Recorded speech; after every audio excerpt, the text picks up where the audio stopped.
My friend made fun of me because I was childless, and after 3 years he came back and asked for help, and I refused him, but former friend who called me a bad influence for being child-free, just demanded today that I take in his family plus 3 kids into my home. First, this isn't a post where I'm asking if I did the right thing or not, VJ. I know I did the right thing. This is a pure rant about this emotional day because if anyone is going to understand, it's you all in the child-free community. The gist: a former friend, John, not his real name, who I haven't had any contact with for almost 4 years, just got in touch with me again. He claims he has a home emergency and needs to find a place for him, his wife, and 3 kids to stay while their home situation gets fixed. This is the same guy who, when I was going through something traumatic, told me he couldn't be my friend because I'd be a bad influence on his kids for being child-free. A bit of background on why the friendship ended. I was in a high-stress situation, and very sad DJ, my mother dying, was just one of the terrible things that happened in a span of 4 months. I was looking for consolation, and instead John told me that me being child-free was a bad influence on their family and had a wife plus 3 kids then.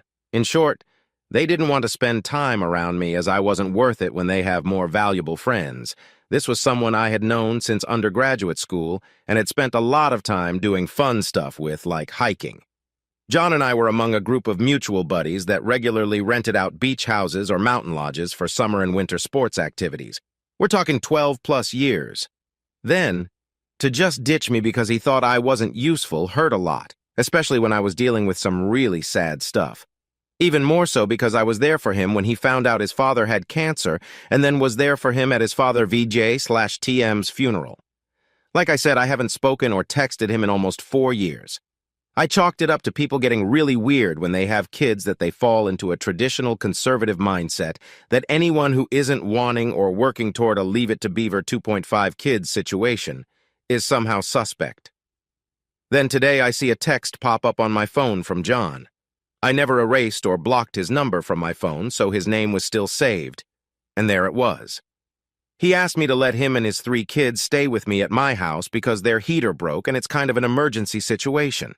He knows I now live in the same city as him, and it would be a really big favor to me. Okay, so lots of emotions with that. Apparently, since he told me I'm a bad influence, he and his wife had a 4th kid.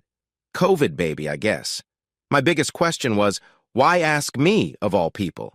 I asked John why he's asking me to do this for him. His response was basically that he's all out of options and that no one has the room for him and the 4 kids, especially with his 6-month-old. I asked him why he can't arrange a hotel room for them. He said that would be really expensive and they're in a lot of medical debt already from their newest kid having to be in the NICU when he was born. I said that sounds tough, but again, why me? He said he knows I helped out someone last year with emergency housing and saw I had enough extra room for guests. Since I was so generous back then, I could be generous with him now. I knew exactly what he was talking about, but I really wanted to know how that situation was delicate and I thought a private family matter. He said it was posted on Facebook by the couple I helped. Quick segue. About this time last year, one of my good college friends, Lisa, with lupus, got COVID-19. She was being so careful too. It sucked because this was before the vaccines rolled out first for vulnerable people. She is my age, mid-30s, and very healthy aside from lupus. She's a marathon runner, actually. Lisa's lupus ended up making COVID-19 even worse, and she ended up in the ICU. On top of that, she was pregnant, and her husband had to make the decision to save her life over the fetus. Basically, it was either giving life-saving medicine and care to Lisa at the expense of her fetus, or she dies. Thankfully, he's a good guy and let the doctors end the pregnancy to save her life. Lisa's mother was a nightmare and said that her daughter should have died with the baby. She said Lisa's life is not worth much anymore and even tried to bring in a priest to give her last rites. Lisa was in a coma at the time. This caused a huge dramatic fallout, as you would imagine. Lisa's brother and his wife needed a place to stay away from their toxic mother immediately. I had an extra room and I'm an easy distance from the hospital. They stayed with me for 3 days until they locked down a hotel room in one of those long-term residence hotels. No one was sure Lisa was going to make it out alive, so they understandably wanted to be nearby. They lived out of state and were staying with the terrible mother while their sister was in the hospital. Thankfully, Lisa made it out alive and has since disowned her mother. She actually remembers while in the coma people talking about the priest trying to break in. I let the brother and his wife into my home because these people were good people, have always been supportive, and are still some of the most gracious people I know. Apparently, unbeknownst to me because I'm not on Facebook, either Lisa's brother or his wife posted something about how much of a decent person I was to help them out in a dire moment of need and a light during a very dark period for them. They told me as much to my face, I just didn't know that they shared the situation on social media. So, back to today. John saw that stuff last year, kept it in his head, and thought I would let his family and kids into my home with open arms. Frankly, I told him to shove it. I was pissed he was trying to guilt me into letting him and his family into my house for an unspecified amount of time. He knows I'm child-free. Hell, he even said me being child-free is a bad influence on his family. Yet all of a sudden, when it's convenient for him, I'm magically not a bad influence, and he should be able to waltz back into my life without even a single apology for the terrible things he said 4 years ago. I told him being child-free means I don't want kids in my house for an extended period of time. If I did, I wouldn't be child-free. That I was not going to disrupt my life and my 2 cats to be a bed and breakfast for his 4 kids. He said I was selfish, and to think of his kids, that there's no hot that I live alone. He can blast me on Twitter all he wants. I'm not on Instagram, so I don't give a single thought what the gaggle of Jennifers think of me. I told him social media isn't real life. If he actually shares this with my actual friends, they'd laugh right in his face. I told him I have all his texts for proof of the way he spoke to me and how he's a big problem. I told him he used to be a decent guy, that we had a lot of nice times together, that I'm still sorry about his dad, and I am sorry that he went down this path in life since it sounds like he must be really miserable. But he's a bad influence in my life, so I just can't have him around. I'm sure he'll understand since he said the same about me. That was the gist of the last thing I said. He went off until I blocked him. I'm really sad about it. He really used to be a decent person back 12 years ago, and his dad was a lovely man. I'm now bracing myself against flying monkeys who may come out of the woodwork and try to guilt me into taking in his family.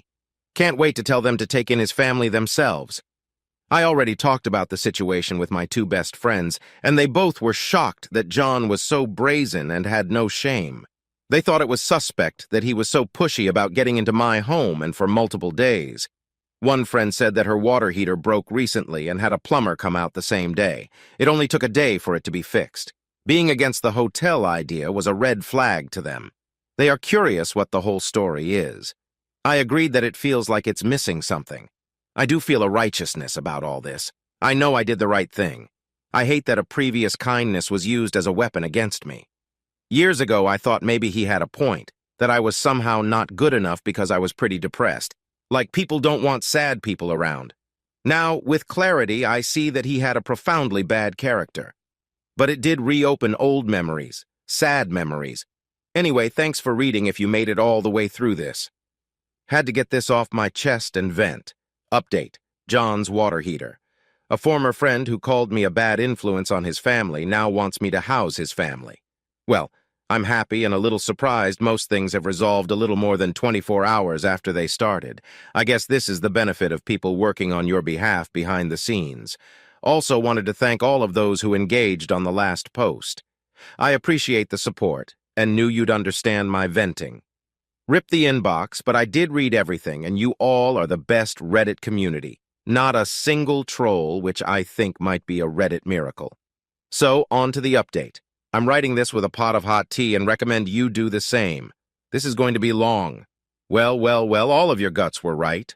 A broken water heater making a family of 6 need alternative housing was fishy, especially since John doesn't even have a water heater. It was all a lie. Cue all of you going, I knew it. So here's the deal. John sold his house 8 months ago, and he and his wife, Mary, have been trying to buy a bigger home ever since. They're right now, as I type this, already in a hotel with their kids. They have plenty of hot water. I can imagine all of you nodding your heads up and down saying, yep. I knew you guys wanted an update because the water heater excuse sounded suspicious. So here it is. Seriously, get yourself some tea. So my sister is in another time zone and has a few hours on me. She apparently has been working on finding out about John. Her husband used to moonlight as a PI in grad school, and she has a pro-natural ability of finding details about people. She's a little creep in a good way. She also has a social media presence where I do not. I gave her John's full real name and things I knew about him, like an address I had for him and names of his wife and the 2 kids. She went to town. She told me that his home went on the market about 8 months ago and sold pretty quickly for a ton more than what it was bought for years ago. It's a seller's market, and it was a huge sale. I was like, oh, that's so interesting. She then went on to say that she looked around in the city and surrounding towns and couldn't find him buying any other property. It looked like his house sold for a lot, but that's it. So I then texted my 2 friends from yesterday. I told them what my sister found, that it looks like John sold his house and doesn't actually have a water heater problem because he doesn't have a water heater. My friends were like, WTF. So one of the 2 friends, Emily, got in touch with my sister, and they went on a social media deep dive. My sister was very worried I was being conned. Emily was a grad schoolmate along with me and John 12+ years ago. She was never super close with him, and he wasn't on her radar, but she was among his Twitter followers. I guess thanks goes out to people on Twitter for following literally everybody they even slightly know. At about the same time, I heard back from Lisa's brother and sister-in-law who stayed with me back when Lisa was in the hospital. It was Lisa's sister-in-law, Laura, who posted about being thankful for my generosity on Twitter. She confirmed she had posted a couple of pictures. They were of my cat, who was looking like she was laying down the house rules, and one of my big plants, a Monstera deliciosa, because she loved them. Thing was, you could extrapolate things about the home. Tidy and a large kitchen, a nice pantry. This will be relevant. I filled her in about what was going on, and she was mortified that she might have been partly at fault for why John wanted to get into my house. She took down the post, untagged my name, and showed me a screen capture verifying she did so and asked if she could help with anything else. I told her my sister is apparently doing a deep dive and maybe could use help. I put Laura in contact with my sister. Laura apparently also got in contact with Emily seemingly randomly, and late in the morning I was asked by Emily for screen grabs of the precise point in the text conversation where John says his emergency is about the water heater, and it's why he needs me to do him a favor and take in his family kids for a few days. I gave it to her, and it was radio silence for most of the day.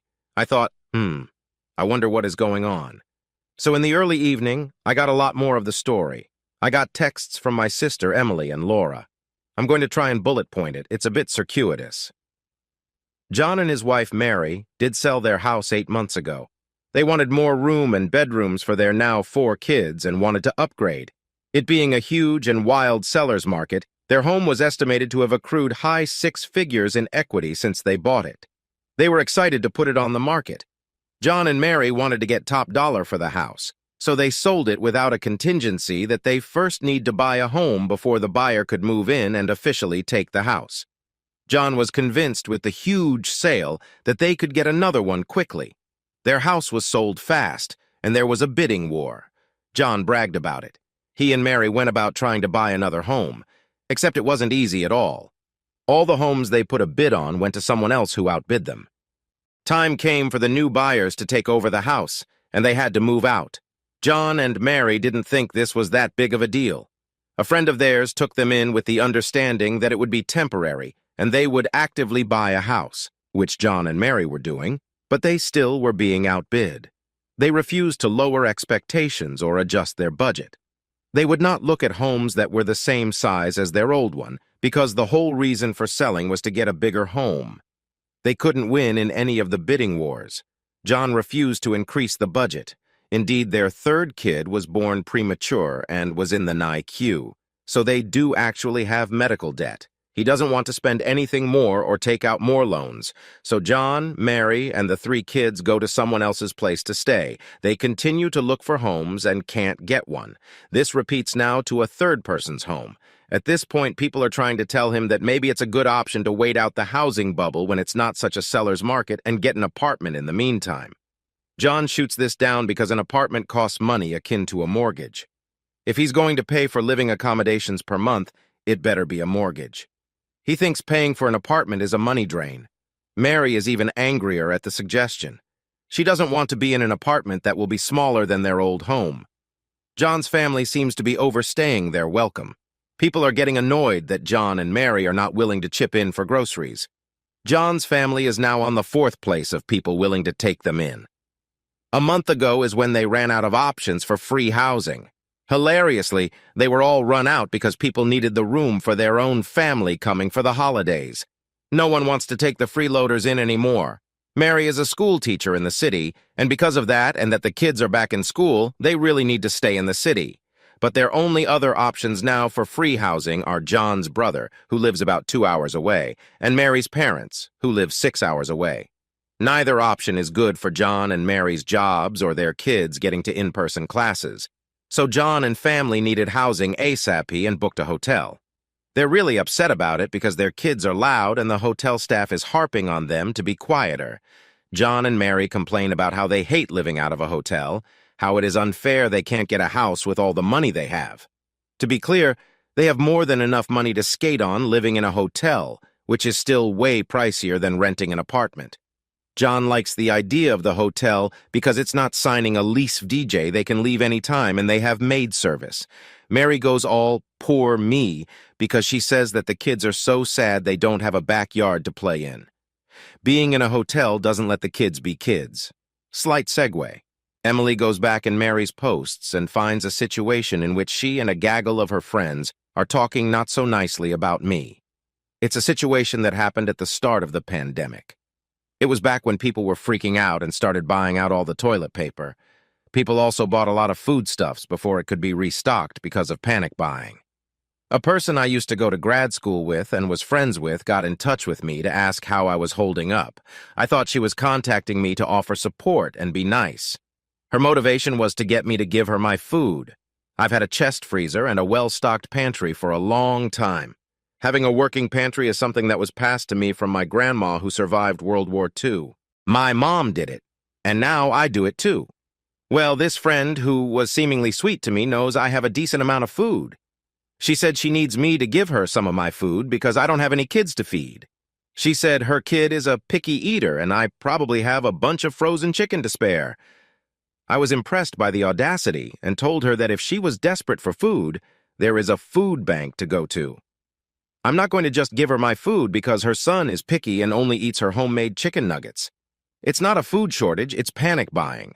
If she just gets to the grocery store early in the morning midweek when they typically restock, she'll easily get chicken. She told me I'm selfish. Apparently, she took this to social media to talk behind my back with others who were spouses of grad school friends. Back to Mary's posts. Mary supports the woman who tried to get me to give her my frozen chicken. Mary also considers me selfish for not helping a mother out. She says it's really weird for me to keep so much food around when it's only me, and that I obviously have problems. If you guessed that you're a bad influence must have been a seed planted by John's wife, I think you are correct. When Laura posted about my generosity of them staying a couple of days before they found a long-term hotel situation while Lisa was hospitalized, there were some comments made by Mary about how nice it was for me to do that. Sweet as can be, and that my home looked amazing. This web of friendships is seemingly complex, but basically, it's a lot of people who know each other from grad school. Grad school was tough, and we all let off steam by organizing vacations before most of us were married or had kids yet. I always invited my close college friends who stayed in the state to the group vacations where we'd all pitch in and rent out lake houses or cabins at ski resorts. Again, recent posts have Mary going all poor me because she says that the kids are so sad they don't have a backyard to play in, how being in a hotel doesn't let the kids be kids. Then there is a weird Mary post 2 days ago that sounds like her family has found a place that's so cute and her kids will be able to get out of the hotel situation.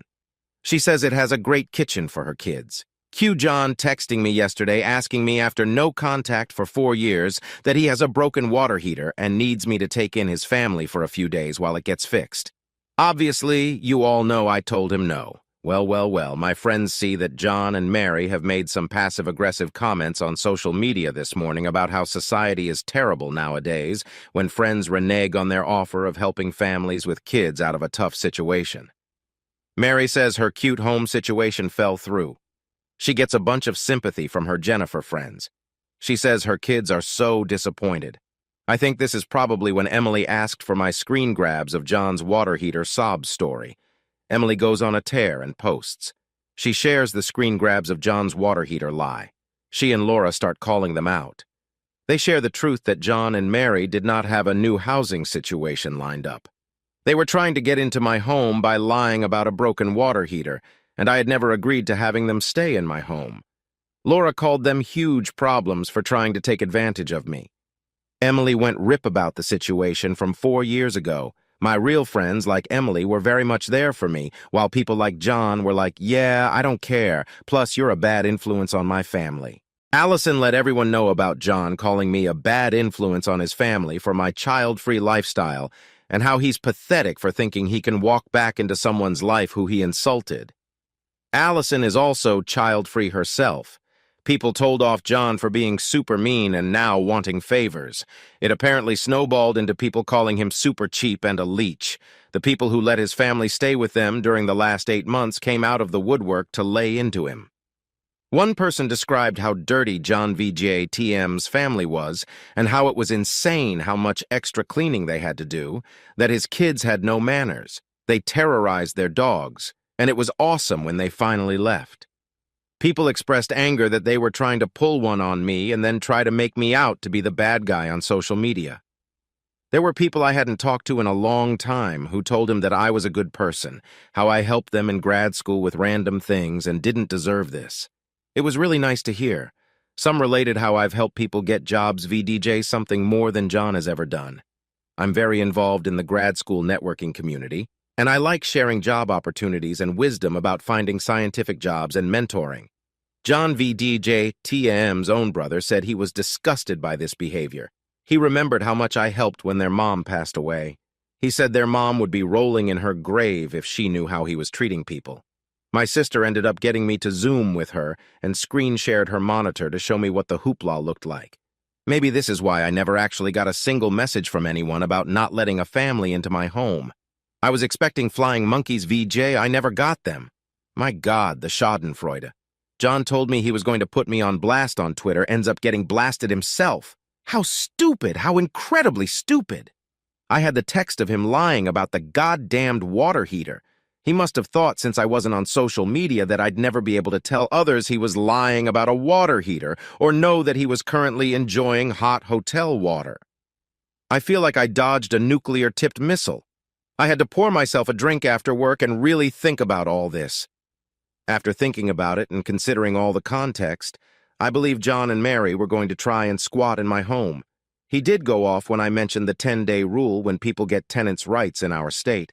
I knew it was fishy. You all called it too. I'm thinking he was a cheap bastard who didn't want to pay more money for a hotel. He still didn't want to find an apartment. He had exhausted all in-city free housing opportunities with friends. I was a last-ditch effort. His wife peripherally knew I was amenable to guests. She also knew my home was nice and that I had a ton of food for her kids to eat. They had a reputation already for eating people out of house and home.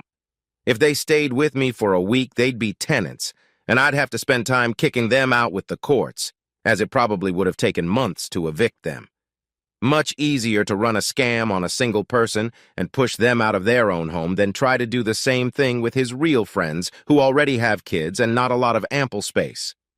He was only looking for free housing, so he'd be able to put every penny he had into his goal of buying a 4+ bedroom house with all the money he got in the sale of his old home. I don't know for certain, but it makes sense. So I decided to send him one last text. I unblocked him and sent him this before reblocking his number. Hey, John, so I found out you were lying about that water heater. You don't even have a water heater. You're living in a hotel along with sitting on a huge pile of cash from selling your old home. I think it's real shitty of you for lying to me and trying to get into my home to leech off me, especially because you destroyed our friendship when you called me a bad influence on your family. I didn't tell you back then, but I'm telling you now that you are trash. Your mom would be ashamed of you. I see it's all projection because you are the bad influence, not only on my life but on the lives of others. If you really believed I was a bad influence, you never would have tried to get your family into my home this week. But if you still think I'm some sort of bad influence, then you won't have to worry about me helping you out or granting any sort of favor in the future. I'm going to keep my bad influence far away from your family. Oh, and Mary sounds like she's become a real treat. The last thing I will do for you, because I'm not a monster, is to say that you need to do your duty as a husband and father and pay to get a stable apartment for your family. Stop playing these freeloader games. Here's a link to our local Craigslist housing page. I'm sure you'll find something. Oh, and hope to see you at the next non-Zoom alumni event. I'm sure it'll be great to catch up in person. So, it's done. I said my piece. Once again, you all were right that something else was going on. I feel really sick right now, VDJ, how someone could think about doing this to me. Also feeling kind of sick thinking about the idea of letting them into my home.